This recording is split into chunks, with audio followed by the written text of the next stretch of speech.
Night falls over Hong Kong, neon lights flickering in Jordan as the city hums with life. Suddenly, a scream pierces the air followed by sirens. High above, flames erupt from the new Lucky House, a residential tower home to hundreds. The fire devours the building, painting the sky orange and black. Onlookers gather, faces lit by the blaze, phones raised in disbelief. Trapped residents wave desperately from windows, their cries lost in the roar. The fire races upward, fueled by old wiring and cluttered subdivided apartments, vertical tinder boxes. Within minutes, the building is an inferno. Sirens wail, but for many inside, escape is already impossible. The city's usual bustle is replaced by stunned silence and grief. News of the fire spreads, images seared into the city's memory. This is more than a disaster, it's a wake-up call. The fire exposes poverty, outdated safety laws, and the vulnerability of those living in the city's shadows.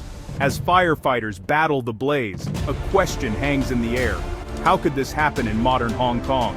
The search for answers begins. The fire started as a spark, but in a place like New Lucky House, that's all it takes. The building's structure, meant to protect, instead feeds the flames. Residents' homes become prisons. The city unites in shock, grief, and a growing sense of outrage. Tonight, Hong Kong is forced to confront the cost of neglect. The fire is not just a tragedy, it's a mirror held up to the city's soul. The world is watching.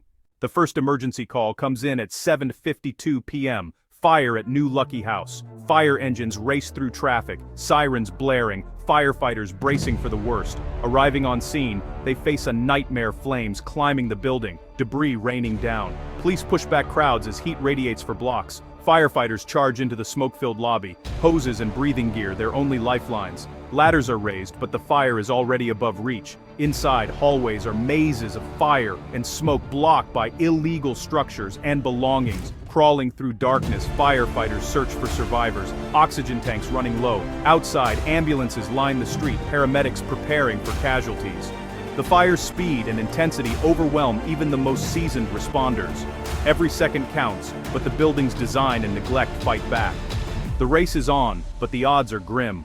The fire's vertical spread turns rescue into a desperate struggle. Emergency teams coordinate, but the scale of the disaster grows. The city watches, helpless, as the tragedy unfolds. For many inside, hope is fading fast. The battle for lives has only just begun. Built in the 1960s, New Lucky House looks like countless other Hong Kong towers, aged concrete, rusty air conditioners. But inside, it's a labyrinth of subdivided cubicle homes, windowless boxes made of flammable plywood. The building houses the city's poorest. Workers, elderly, immigrants, those with nowhere else to go. Narrow corridors are choked with belongings. Wiring is a tangled hazard. No sprinklers, no modern fire systems. Just warnings ignored and problems left to fester. Multiple owners make accountability impossible. Complaints about fire risks pile up, but enforcement is weak. The building is a known danger, one of thousands like it across the city. On the night of the fire, a spark, maybe faulty wiring, maybe a candle, ignites disaster. Flames leap from unit to unit, smoke funnels up blocked corridors. Residents are trapped by the very walls meant to shelter them. The cheapness of their homes becomes their greatest risk. For many, escape is impossible. The tragedy is not just bad luck, it's the result of systemic neglect. The perfect storm was years in the making. The fire spreads with terrifying speed, fueled by gas canisters and flammable partitions. Explosions shatter windows, feeding the blaze with oxygen. The building's stairwells and shafts act as chimneys, channeling smoke and heat upward. Firefighters' hoses reach only the lower floors. The inferno rages above. Turntable ladders struggle to reach high enough in the narrow streets. Inside, temperatures soar past 1,000 degrees, air thick with toxic fumes. Residents face impossible choices: stay and suffocate, or risk jumping. Some make it to the roof, others are trapped in their homes. The fire department escalates the alarm, deploying hundreds of firefighters and dozens of engines. The battle lasts hours, exhaustion setting in as the fire resists every effort. Slowly, the flames are beaten back, but the cost is immense. By dawn, the fire is finally under control. The silence that follows is haunting. The building stands, but its community is shattered. The scars, physical and emotional, will last for years. As dawn breaks, firefighters begin the grim search for victims. Charred corridors and incinerated cubicle homes reveal the scale of devastation. The death toll rises, first 5, then 10, then dozens. Paramedics treat the injured, hospitals overflow with victims of smoke and burns. Many are in critical condition, some will not survive. The victims are diverse: elderly, families, migrant workers, students, all united by poverty and vulnerability. Their stories emerge, each one a life cut short. By midday, the toll reaches 45 dead, over 100 injured. Forensic teams work to identify the lost, many burned beyond recognition. Families wait in agony for news, each update a fresh wave of pain. The tragedy is not just numbers, it's a community destroyed. Survivors recount harrowing escapes, haunted by what they saw and heard. The city mourns, but also demands answers. The cost is not just physical, it's emotional, social, and deeply personal. The wounds will take years to heal. The fire exposes the true price of neglect. For many, life will never be the same. The search for the missing continues. The human cost is incalculable. In daylight, the blackened shell of New Lucky House looms over a grieving city. A makeshift memorial grows. Flowers, candles, silent prayers. Strangers gather, united by shock and sorrow. Survivors and families find shelter in community halls, comforted by social workers and volunteers. Local businesses provide food, donations pour in, and the city rallies to help. Amid compassion, anger simmers. How could this happen? The fire becomes a symbol of inequality and neglect.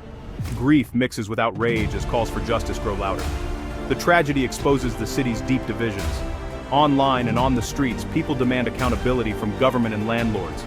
The fire is seen not as an accident, but as the result of systemic failure. The community's pain is matched by its determination to seek change. Hong Kong's spirit shines in solidarity, but trust in institutions is shaken. The city mourns, but it also demands answers. The scars of this night will not fade quickly.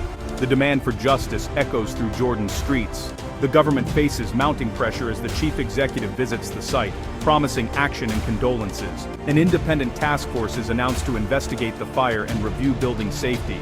Immediate aid is pledged, and citywide inspections of old buildings are ordered. But skepticism runs deep. Similar promises have been made before. Critics highlight years of inaction on subdivided flats and fire safety. Public trust is fragile, and calls for accountability intensify. The investigation must go beyond technical causes to address systemic failures. The city demands not just answers, but real change. The fire exposes Hong Kong's subdivided housing crisis and outdated safety laws. Flammable materials and lax enforcement turned homes into death traps. Old buildings lack modern fire protections, and upgrades are slow and costly. Landlords profit from illegal subdivisions, while authorities struggle to keep up. The tragedy forces a reckoning. Who is responsible for these conditions? The investigation must address root causes, not just technicalities. In one of the world's richest cities, why are the poor forced to risk their lives for shelter? The New Lucky House fire is more than a disaster. It's a turning point for Hong Kong. 45 lives lost, a community shattered, and a city forced to confront its deepest inequalities. The tragedy sparks debate about housing, poverty, and government responsibility. Will anger lead to lasting change, or fade with time? The victims deserve justice, and the living deserve safety. The fire is a test of Hong Kong's soul. What kind of city will it choose to be? The answer lies in action, not words. The world is watching.